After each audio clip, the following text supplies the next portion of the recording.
Здравейте! Отново се намираме в шоурума ни на булевард Бъкстон 28 и днес ще ви разкажа повече за двата основни типа врата. Панелни врати и модулни врати.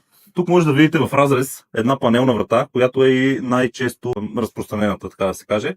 Ето това са двата панела, а това е конструкцията, която обикаля по цялата обиколка на вратата и реално панелите са прикрепени към нея. Вътре в крилото има най-често пълнеж, който е или от като тук перфорирано ПДЧ, или пчелна пита. Това е рамката, която е от MDF и иголисна дървесина. Другият тип врата е модулната врата. По-специфичното при нея е, че тук нямаме такива панели и няма пълнеж, ами съответно всичко е изградено от плътни модули MDF.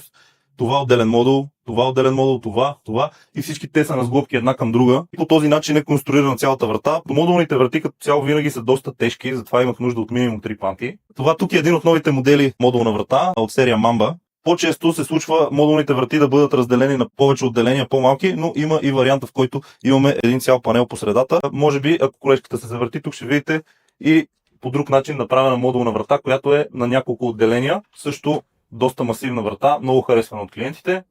Ако говорим за плюсови и минуси при двата типа врати, може би като минус при модулните врати може да се изтъкне факта, че имат не толкова добра шумоизолация.